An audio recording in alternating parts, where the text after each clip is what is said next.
हमारा कोरोना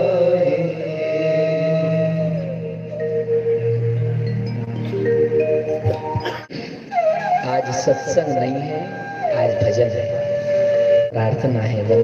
बाहर जो खड़े आ जाओ, अंदर आ जाओ, सब आ जाओ। बाहर जो गेट के बाहर भाई लोग खड़े, सब अंदर आ जाओ। चलो पहले रामदेवरा चलते हैं, राजस्थान चलते हैं। आज काशीनाथ बाबा को, जवाहरलाल बाबा को, जेठालाल भैया को, सबको लेकर, श्रीराम महाराज को लेकर आप और हम गए थे पंढरपुर। अब पंढरपुर से हम गए थे कहाँ?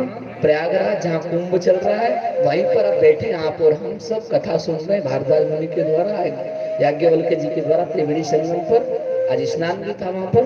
तो अब एक काम करेंगे, रात में आप और हम रामदेवरा चलते, रामदेवरा से वापस भी प्रयागराज आ जाएंगे, ठीक है?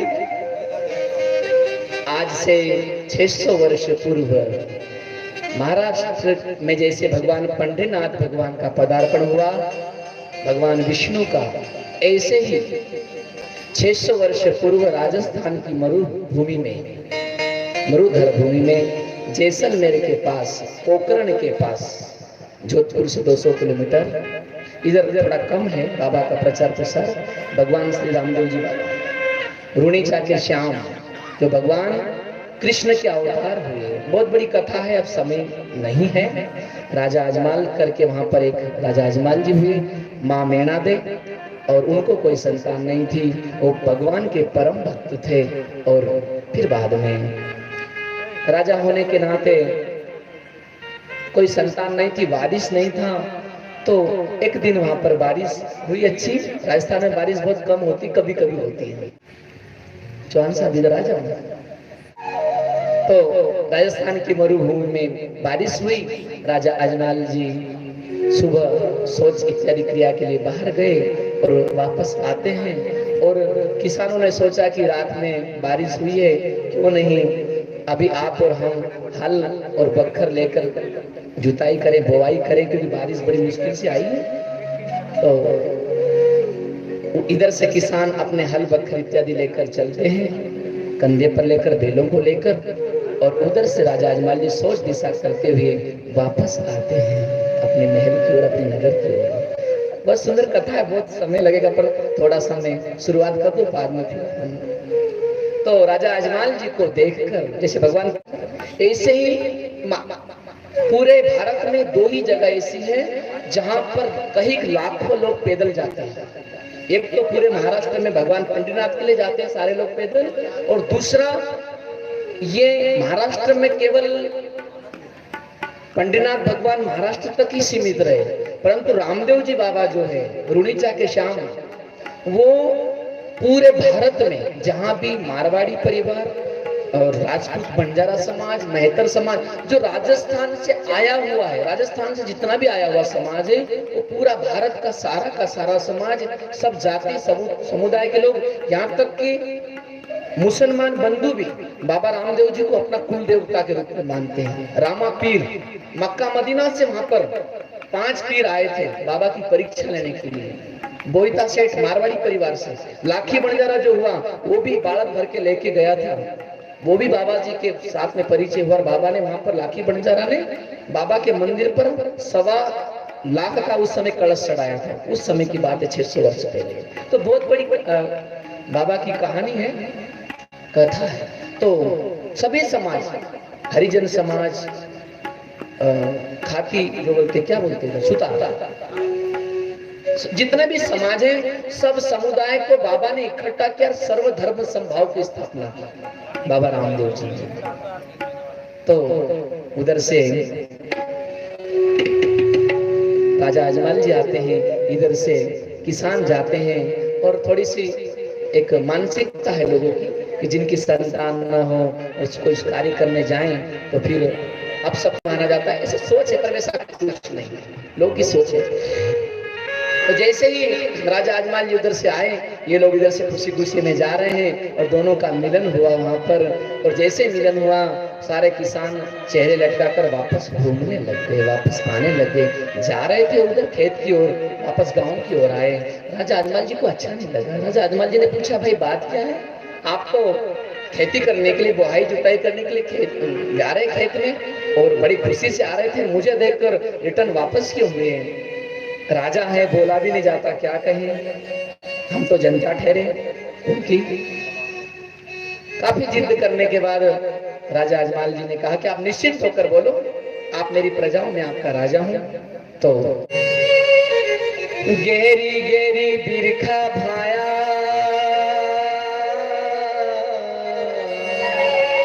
राजस्थानी शब्द है। बोले बहुत सुंदर वातावरण बना हुआ है, बारिश रात को हुई है और इतना सुंदर माहौल बना हुआ है, बिल्कुल बारिश आई रात को। गहरी गहरी गहरी गहरी बिरखा भाया, अरे पाछा कैया जा,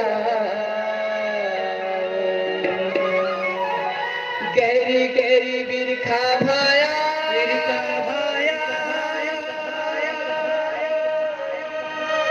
पाछा कैया जाओ, हो माने साची साची बात बताओ जियो। गहरी गहरी बिरखा भाया, पाछा कैया जाओ, माने साची साची बात बताओ जियो।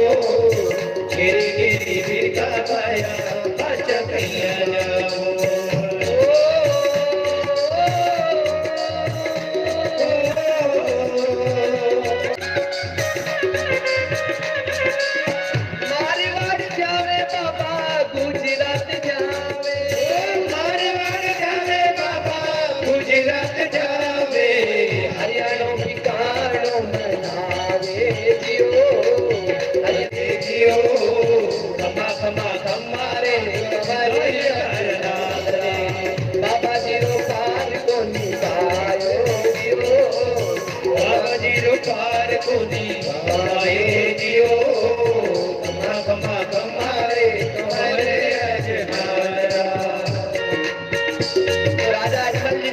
कि गहरी गहरी बिरखा, थोड़ा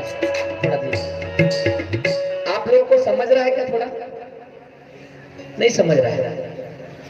यहाँ के जो लोग हैं समझ रहा है? थोड़ा सा बोल रहा हूँ उस पर तो समझ रहा हूँ ना। थोड़ा सा मैं अर्थ बता दूंगा बाद में, थोड़ा एक दो बस, ज्यादा नहीं गाने वाला था, फिर बाद में भजन शुरू करेंगे।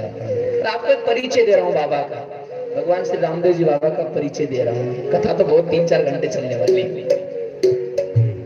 तो गहरी गहरी बिरखा भाया, पाछा कहीं जाओ। बोले बहुत अच्छा माहौल बना हुआ है, बोने के लिए जा रहे, पेरनी करने के लिए जा रहे, वापस आप क्यों रिटर्न हो, वापस क्यों गए? तो राजा अजमल जी ने प्रश्न किया और उन लोगों ने कहा कि राजा अजमल जी, आप की संतान नहीं है और हम अगर ऐसे जाएंगे बोने के लिए तो हो सकता है हमारी जो फसल है वो भी शायद नहीं होंगे, वो भी ऐसे रह जाए इस भूमि पर, इसलिए हम वापस जा रहे हैं। उन्होंने कहा अजमल जी ठाकराते बांझिया कहीं जो, अरे इन रे सुगना सु पाछा जाना जियो।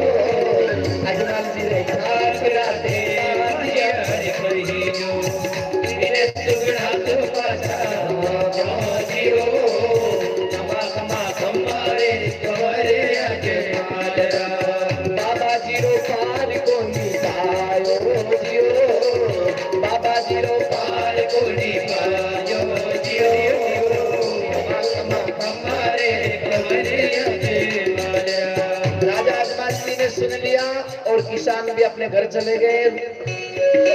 राजा अजमल जी महल में आते हैं, महल में आकर रानी मेनादे सामने खड़ी होती उनकी धर्मपत्नी। धर्मपत्नी ने देखा कि राजा के चेहरे पर तो कभी उदासी नहीं रहती है, कभी मायूसी नहीं रहती है, आज बात क्या हुई जो चेहरे पर बिल्कुल सुबह सुबह ऐसा चेहरा इनका उतरा हुआ है। और माता मेनादे ने पूछा, चेहरे पे उदासी पिया,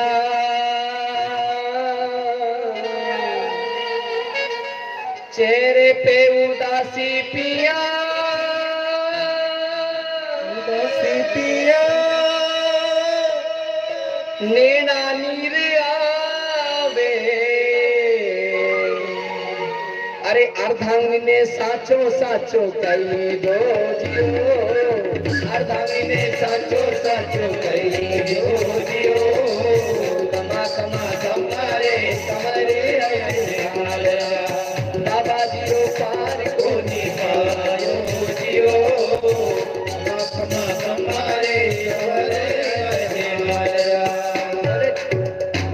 मेनादे ने कहा कि हे राजन, आपके चेहरे पर उदासी क्यों है, क्या बात है? मुझे, मैं आपकी धर्म पत्नी अर्धांगिनी, मुझे सही सही बात को, साची साची बात बताओ जी, मतलब सही सही बात कहो। तो राजा अजमल जी ने कहा कि कोई बात नहीं है। गाँव लोग रानी मोसा घना बोले, अरे माने बांझिया कहीं ने पुकारे जियो, गाँव लोग रानी मोसा घना बोले, ओ बांझिया कहीं ने पुकारे जियो, गाँव लोग रानी मोसा घना बोले। ने कहा कि कोई बात नहीं, नाराज होने की कोई बात नहीं पतिदेव, आप भगवान के भक्त कहलाते हो, आप द्वारकाधीश के भक्त हो, कोई चिंता करने की बात नहीं। आप एक काम करो, अपने ठाकुर को अर्ज करो, प्रार्थना करो। और राजा अजमल जी द्वारका के लिए चलते हैं। माता मेनादे उनके साथ में दूर का प्रवास है, मेथी के लड्डू बना कर देती है, साथ में रखते खाना पीना। कहाँ राजा अजमल जी जाते हैं और वहां पर द्वारकाधीश के सामने प्रार्थना करते, भगवान कुछ बोलते नहीं, मैं शॉर्टकट में कह रहा हूँ, समय नहीं कथा कह रहा हूँ। और वहां पर भगवान जब नहीं सुनते हैं तो भगवान के सामने जो लड्डू थे उनके झोली में, वो लड्डू निकालते हैं, भगवान के लिए 1 बार 2 बार 3 बार प्रार्थना करते हैं, मैं इतनी दूर से आया हूँ, घनी दूर से दौड़ो आयो, हाथ जोड़ने अर्ज करूं छू, हाथ जोड़ने अर्ज करूं छू, आयो थारे द्वारे रे। हे कृष्ण, हे द्वारकाधीश, मैं आपके सामने हाथ जोड़ रहा हूँ, इतनी दूर से आया हूँ, मेरी प्रार्थना सुन। हाथ जोड़ने अर्ज करूं छू, आयो थारे द्वारे रे। अरे दुनिया माने ना बोले, तवर रे तवर रे, दुनिया माने ना बोले, तवर रे तवर रे। हाथ जोड़ने अर्ज करूं छू, हाथ जोड़ने अर्ज करूं छू, आयो थारे द्वारे रे, दुनिया माने मोसा बोले, तवर रे, दुनिया माने मोसा बोले, तवर रे तवर रे। अजमल के वे सुन रे ठाकरा, इतरो मत बन रे मूंजी, अजमल के वे सुन रे ठाकरा, इतरो मत बन रे मूंजी, अजमल के वे सुन रे ठाकरा, इतरो मत बन रे मूंजी, अजमल के वे सुन रे ठाकरा, इतरो मत बन रे मूंजी। एक टवरिया माने देवेला, नहीं घटे थारी पूंजी, एक टवरिया माने देवेला, नहीं घटे थारी पूंजी, नहीं सुने ला विघ्न करूला, नहीं सुने ला विघ्न करूला, आयो गरुहार रे, दुनिया माने मोसा बोले, तवर रे तवर रे, दुनिया माने मोसा बोले, तवर रे तवर रे। हाथ जोड़ने अर्ज करूं छू, हाथ जोड़ने अर्ज करूं, हे आयो थारे द्वार ने, दुनिया माने मोसा बोले, तवर रे तवर रे, दुनिया माने मोसा बोले, तवर रे तवर रे।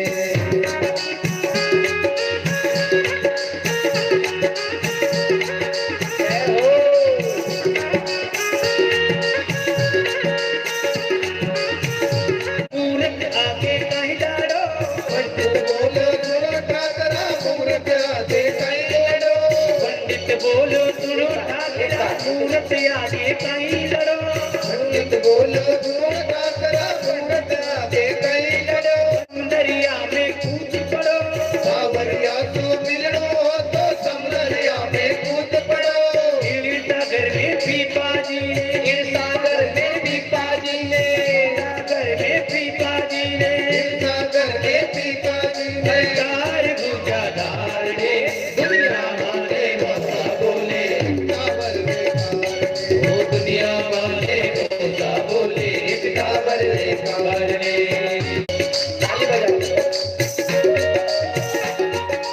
इतनी बात सुनी अजमल जी, सागरिया में कूद पड़ा, इतनी बात सुनी अजमल जी, सागरिया में कूद पड़ा, सोने रातों महल देखिया, हीरा पन्ना खूब चढ़ा, सोने आए सावरे दर्शन दे, हर सर पर पट्टी बांध दे, दुनिया माने ताना मारे, डाबर रे कान दे। ये हाथी जोड़ने अर्ज करूं ना, हाथी जोड़ने अर्ज करूं, आयो आए मेरी पूज दे,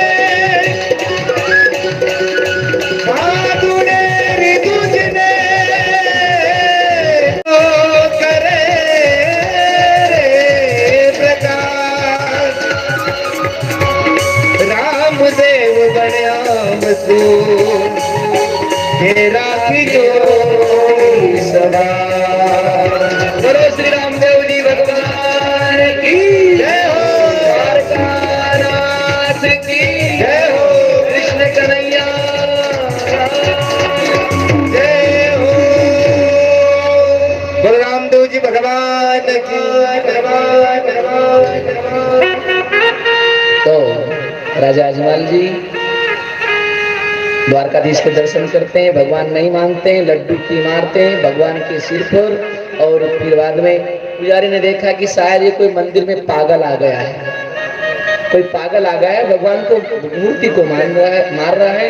तो कोई आदमी से पीछा छुड़ाने के लिए कोई आदमी टालता है ना, नहीं भगवान यहाँ पर नहीं है, बोले जा समुद्र में जा, बोले वहां पर भगवान रहता। क्योंकि गर्मी घनी पड़े बीरा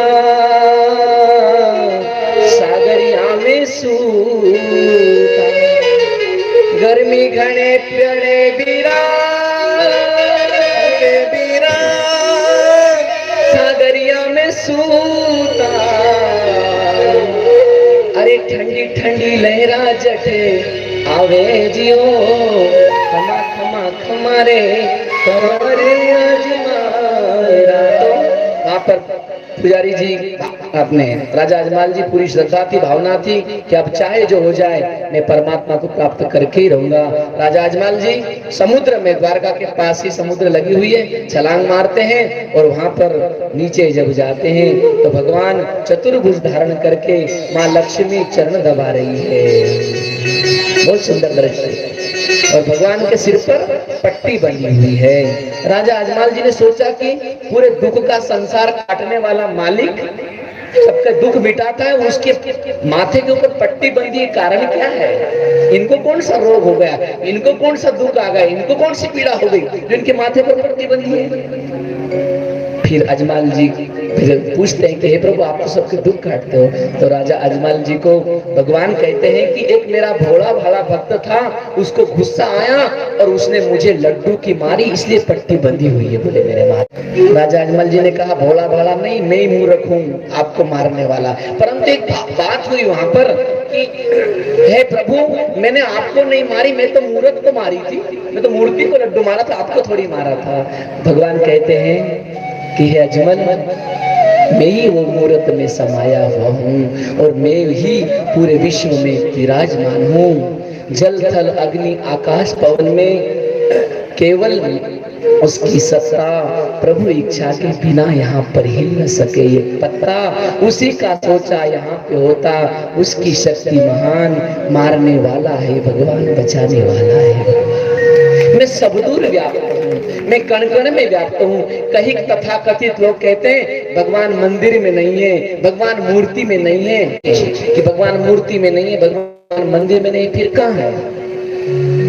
तो बोले भगवान सबकी आत्मा में, हृदय में। ठीक है, हृदय में तो है ही, उसमें बात। एक बात, भगवान तो ये मंदिर और मूर्त में नहीं, सब जगह समाया हुआ है, कण कण में समाया हुआ है। फिर हमारा प्रश्न है, अगर परमात्मा कण कण में समाया हुआ है, उसी कण कण से, उस कण कण से अगर एक मूर्ति बनी है, एक कण कण से मार्बल बना हुआ या फिर काला पाषाण बना हुआ है, लाल पाषाण बना हुआ है, और उस काले पाषाण से, लाल पाषाण से, संगमरमर के पत्थर से, एक एक कण से अगर वो बना हुआ है, तो फिर वो मूर्ति कण कण में, आप ही कह रहे कण कण में परमात्मा है, तो कण कण से वो मूर्ति बनी हुई